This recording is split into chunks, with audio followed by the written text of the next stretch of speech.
عن أبي هريرة رضي الله عنه قال قال رسول الله صلى الله عليه وسلم من خاف أدلج ومن أدلج بلغ المنزل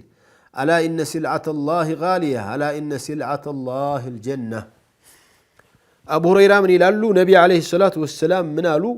يفرى بطعتي وطال بطعتي وطا دمو بلغ المنزل ما رفيو ما دريو بوتا لاي بسلام بغزي يدرسال يا الله شقط ودنات يا الله شقط دمو جنة نات بلوى النبي صلى الله عليه وسلم جنة ودنو واقاو لا الله سبحانه وتعالى ما درنو يجنة سوچن بحري بتملكته مقلجاتهم بتملكته انديه يلونال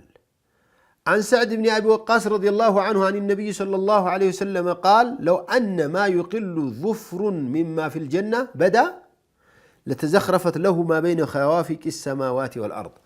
ولو أن رجلا من أهل الجنة طلع فبدا أساوره لطمس ضوءه ضوء الشمس كما تطمس الشمس ضوء النجوم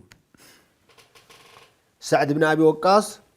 الله سراتشون يقبلاتشونا نبي صلى الله عليه وسلم اندي بلوال قالوا جنة ውስጥ ካሉ ሰዎች ያንዱ ጥፍሩ የያዘችው ኒዕማ ብቻ ይፋ ቢሆን ወደ ዱንያ በሰማያትና በምድር መሐከል ያሉት ነገሮች በሙሉ ባብረቀረቁ ነበር ከጀነት ሰዎች አንዱ ወጣ ብሎ እጁ ላይ ያደረገው አምባሩ በይፋ ቢታይ የአምባሩ ብርሃን የፀሐይን ብርሃን ያጠፋ ነበር ፀሐይ የከዋክብቶችን ብርሃን እንደምታጠፋ ሁሉ سبحانك ما أعظمك اللهم اجعلنا من أهلها